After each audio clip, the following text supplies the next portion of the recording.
आपका मेरे चैनल में स्वागत है। सौराष्ट्र के महान संत पुरुष जलाराम बापा एक सामान्य मानव होते हुए भी अपने श्रेष्ठ कार्य एवं आदर्श भाव से पूजे जाते हैं। अपना समस्त जीवन एक साधारण गृहस्थ की तरह जीते हुए भी उन्होंने मानव सेवा के लिए अपना जीवन अर्पित किया।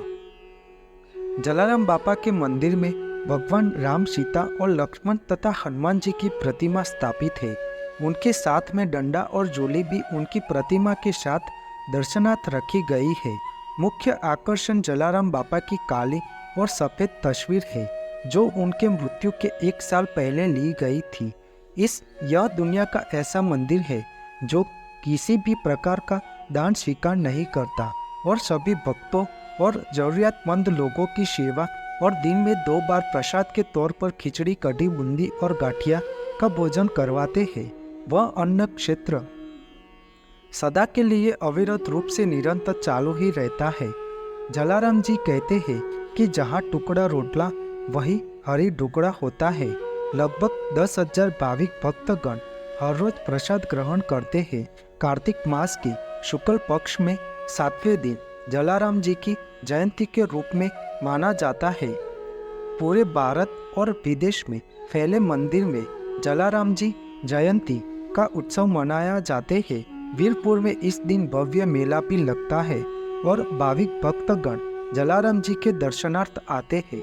इस मंदिर को देखकर अद्भुत अनुभूति होती है कि इस दुनिया में अच्छे लोग भी हैं जो निस्वार्थ भाव से धर्म स्थल चलाकर हर वर्ग के लोगों की सेवा करते हैं। जलाराम जी के मंदिर में दान पेटी भी नहीं रखी जाती है, फिर भी भगवान का चमत्कार है, आज तक यहाँ अन्न नहीं खुटा है।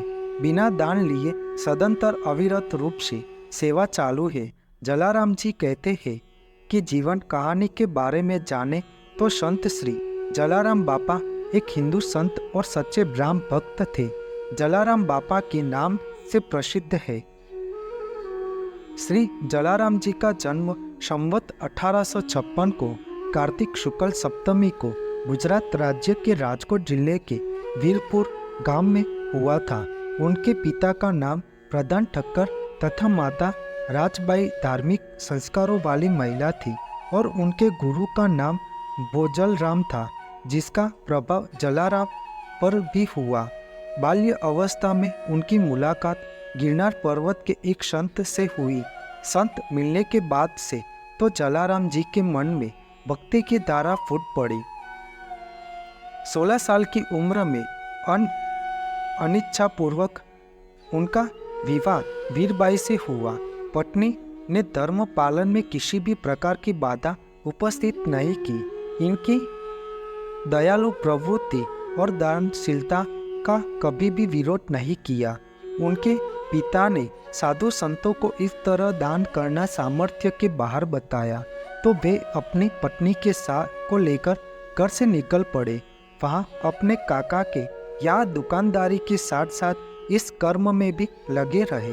एक दिन तो जलाराम जी ने 10-12 साधुओं को भोजन करवाया और दान में दुकान से आटा, दाल, घी भी साथ में दिया। ऐसे दान करने की वृत्ति से उन्होंने काका से अलग होकर पत्नी के साथ वह मेहनत मजदूरी करने लगे। निजी संपत्ति न होने के बाद भी दान दक्षिणा का कर्म सदा के लिए चलता रहा। एक महात्मा ने जब उनके अन्न बांटने की परोपकार वृत्ति के बारे में सुना तो उन्होंने आशीर्वाद दिया, लेकिन कुछ दिनों बाद जमा किया गया अन्न घटने लगा तो उनकी पत्नी ने अपने आभूषण उतार कर दे दिए और अन्न खरीद लिया। इसके बाद तो अन्य क्षेत्र के से कार्य में सहयोग करने वाले भी आ गए। उनके इस अन्नदान की प्रशंसा वीरपुर के ठाकुर मूलजी ने सुनी तो उन्होंने 200 बीघा जमीन और एक कुआं उनको दे दिया। जलाराम जी प्रतिदिन साधु संतों को दान पुण्य के कुछ न कुछ देते और नियमानुसार प्रतिदिन सीताराम महामंत्र का सुबह शाम जाप करते थे। उनके प्रमुख चमत्कारों में एक घटना जमाल नामक मुसलमान तेली के जीवन से जुड़ी हुई है। जमाल का लड़का अचानक इतना अधिक बीमार हो गया, तब किसी भी वैद्य की दवा दारू उस पर काम नहीं आई। सब तरह से निराश होकर जमाल जलाराम जी की शरण में आया और बोला, प्राणों से प्यारे मेरे इस पुत्र को आप स्वस्थ कर दो तो मैं आपको 5 बोरी बाजरा चढ़ाऊंगा। तब जलाराम जी ने जमाल के लड़के को अभिमंत्रित जल पिलाया और 2 घंटे बीतते ही लड़के ने आंखें खोलकर अपने पिता से बात की। वह स्वस्थ हो गया। इसके बाद जमाल ने 5 बोरी अनाज व बैलगाड़ी भी जलाराम जी को दान में दे दी। जला सो अल्लाह, जिसको न दे अल्लाह उसको दे जल्ला।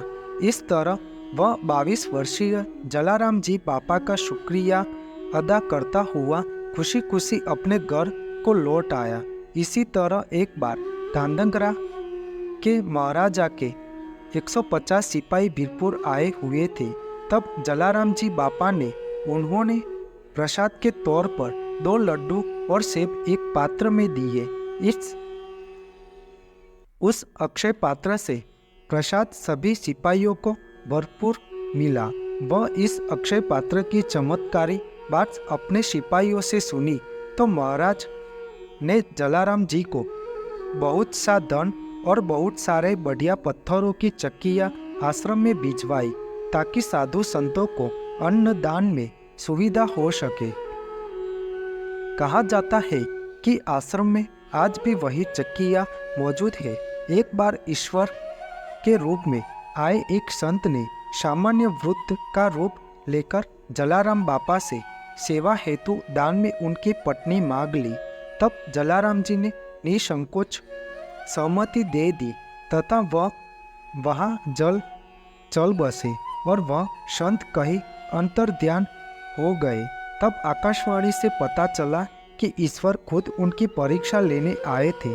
उनके साथ में डंडा और झोली उनको घर वापस ले जाने का आदेश दिया और वह डंडा और झोली को वीरपुर मंदिर में भगवान की प्रसादी के रूप में राम दरबार के साथ स्थापित किया। संत जलाराम जी बापा यह मानते थे कि सभी जीवों में ईश्वर बसता है। अंततः दान दक्षिणा देकर भी दीन दुखियों और अन्नदान देकर में ईश्वर की भक्ति को पाया जा सकता है और अपने जीवन को सार्थक बनाया जा सकता है। आज भी सौराष्ट्र के लोग तथा उनके अनुयायी अन्नदान की परंपरा को श्रद्धापूर्वक स्वीकार करते हैं तथा अन्य क्षेत्र स्थापित कर हजारों मन अनाज प्रति मास दान में देते हैं। संवत 1937 में माता कृष्ण दशमी को जलाराम जी बापा गोलोकवासी हो गए। आपको मेरी यह माहिती अच्छी लगी हो तो मेरी चैनल को लाइक, शेयर, कमेंट, सब्सक्राइब करें और बेल आइकन को दबाना ना भूलें। जय स्वामीनारायण।